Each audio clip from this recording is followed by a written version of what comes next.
Welcome to another Kings of War 3rd Edition Battle Report. Abyssals versus the Ratkin, 2,000 point scenario invade. Okay, some of you probably recognize my non-optimized Forces of the Abyss. I've changed the list since then, but since I was playing an introductory game, I wanted to kind of tone it down a second, even though it's still a very strong list.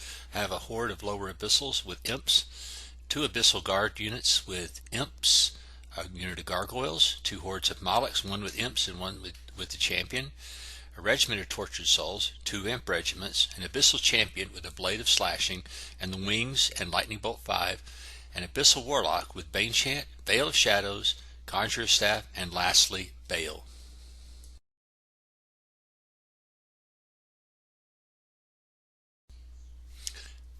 Alright, since the scenario was invade, I piled everything on one side. And I saw that he put 3 hordes of his own over there, plus some shooting stuff. I still think that my straight up forces can just blow right through his, just because the Molochs are just so powerful. In the first turn, I did manage to waver his magic user with 2 wounds from Bale, and besides moving, that's just about it. Alright, this is my friend Jim Liver's first online game. Over on the right flank, he could pretty much do what he wanted. Didn't have anything over there except a unit of Gargoyles, and so his Fleabag Riders went flying across the table. Over here on the left, he moved up his unit of Spearmen on top of the hill, and then popped the plague pots on him to give him stealthy and ensnare. His shooting did 1 wound to my Molochs on the right, which is the one that has the command in it, and then the other one, his other shooting did 2 wounds to my Tortured Souls down there. And I'm hoping that the Tortured Souls is going to get rid of that pesky unit of claw shots down there and further my cause, so to speak. So since he had popped his plague pots on his spearmen, I went ahead and charged them with my unit of imps. He had thrown weakness on them. It was just a fluke that I did anyways. I did 1 wound, which was kind of funny if you think about it. So I managed to do that to get rid of the plague pots early.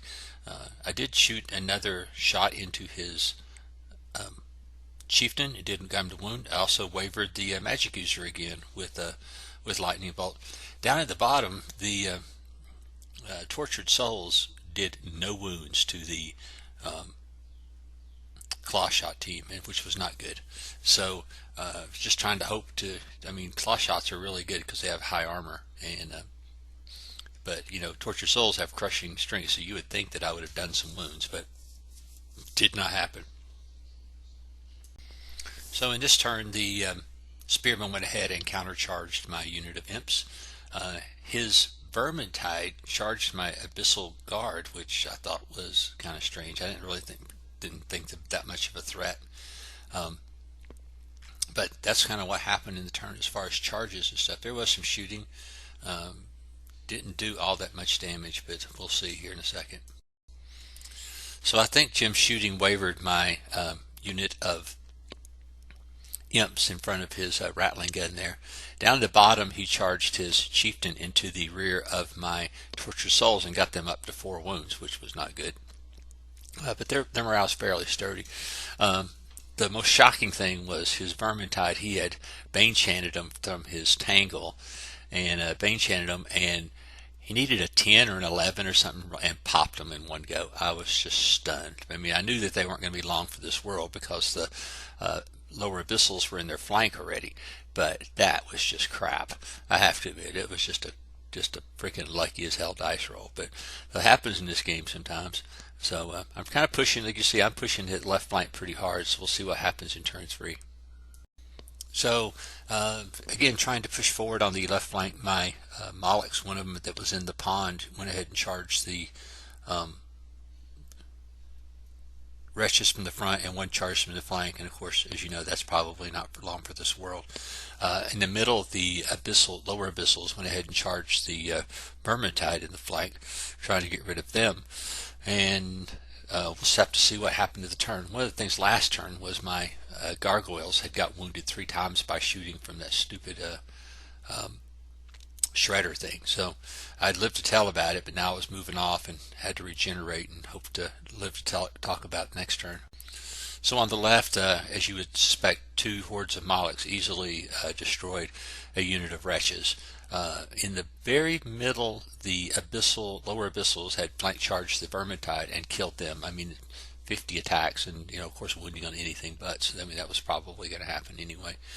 Down at the bottom, I did manage 2 wounds to the stupid claw shot unit. Ratkin weapons teams and stuff like that are pretty tough just because their armor is so high. And I think I managed 1 wound out of 7 lightning bolt shots at one of his little rattling gun or whatever they're called, weapons teams, and that was going on there. So I was in pretty decent shape down here in the left corner, but like I say, I'm going to take a unit of shock troops right in the face with my for one of my units of Molochs, and we'll just have to see if I can hold off on that. Alright, this is a turn for Jim of really good dice and really crappy dice.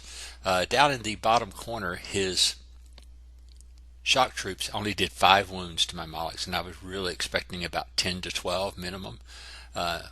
So taking only 5 was just amazing for me. Down in the fight between the claw shots and the tortured souls, my tortured souls were now up to 5, so it takes a 9 to kill them. In the very middle, he fired some shots, I think, with the rattling gun, the weapons team, and the Tangle had shot at them. Plus, I believe the Shredder had actually shot at the lower abyssals and got them up to 7 and wavered them. I think it took a boxcars to waver them, but that's what he rolled. And so what should have been, you just look at the map. Next turn, they were going to flank charge the spearmen. It was going to be over. At least on that flank, and instead I'm sitting there in the middle of the table doing nothing this turn. So but I was fortunate not to lose my unit of Molochs down here. Alright, down here in the bottom corner, the tortured souls finally destroyed the claw shots. A dual charge from, even despite the plague pots, 36 attacks from the Molochs plus the aspiring champion in the side managed to just break the shock troops and run them off the table. So that meant that I was turning everything toward the flank of the spear horde. I did charge them in the front with the Abyssal Guard, doing only 3 wounds to them, which was pretty subpar, even if I had Baneshan on them. So this time Baal went ahead and just flew down behind his army and was setting up for some rear charges somewhere along the line there, and maybe to get rid of the weapons team or get rid of Tangle. So I was in pretty good shape right here. Just the unit strength I had down there was a big benefit at this point in time. So you can see the start of after Jim's turn 4 movement. He kind of surrounded my lower abyssals there in the middle, trying to get some shots in on them from everywhere. So that was what his plan for the turn was. Down in the left-hand side, there really wasn't much to do except hack away on the Abyssal Guard that was coming down the hill, because they really couldn't go anywhere. If they backed up, it didn't matter which way they go. That unit of spear rats was dead. So all of his shooting dumped on my lower abyssal unit, and while I should have been fairly safe, pretty decent die roll would take to get. He managed to roll a 12 and then roll an 11 and destroy them. So there went my hopes of glory. If they hadn't been wavered the turn before, they would have been in the flanks of the spearmen, and they would have already been gone, and the game would have been over on turn 4.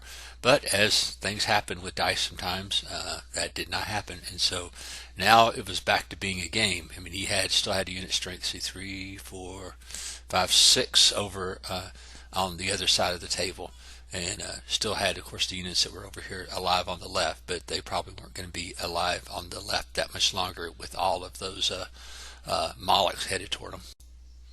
So this turn, the Abyssals did what the Abyssals do and kill stuff. So the Molochs charged the spear horde in the flank and instantly destroyed it.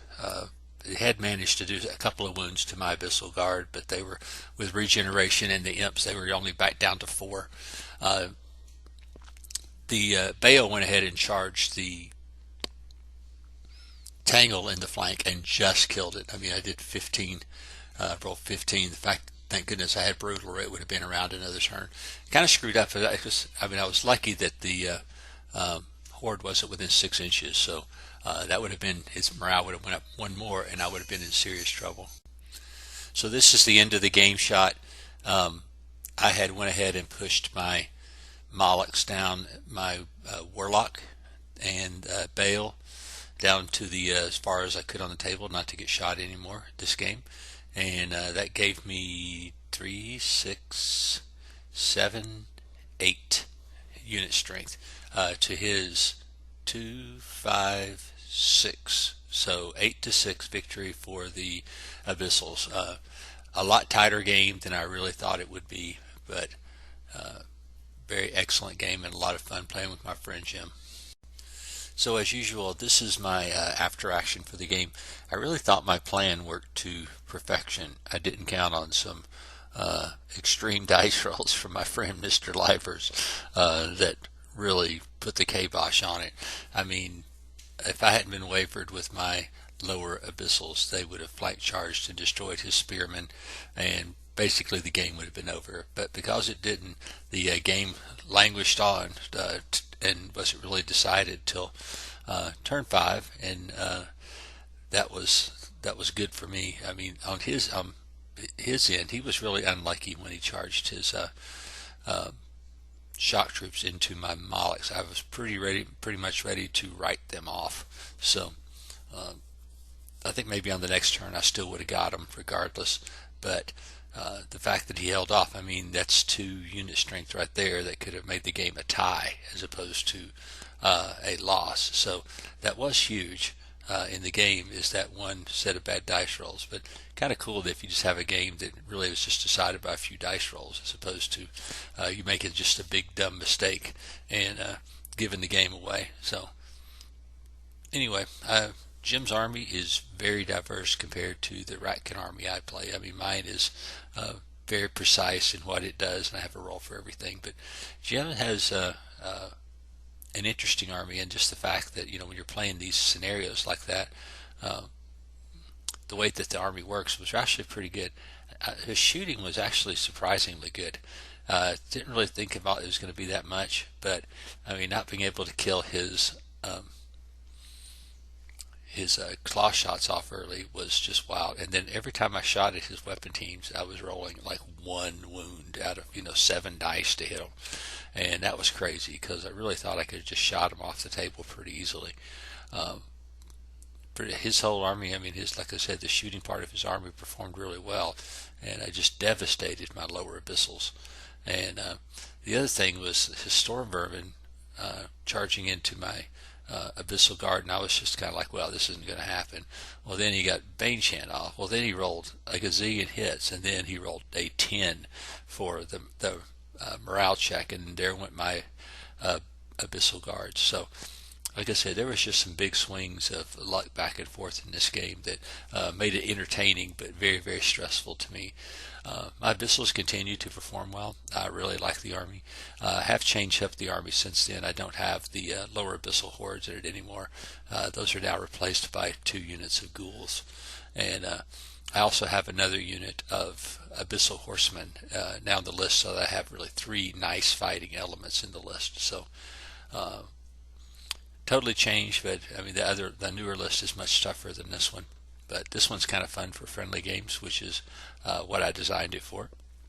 And now it is entirely painted, and it is entirely based, and all ready to play whenever this everybody gets out of isolation. So anyway, good game to my friend Jim. We've played a bunch of times, and always enjoyable. It's always a treat to play Jim, and if you've ever played him, you would understand what I'm saying.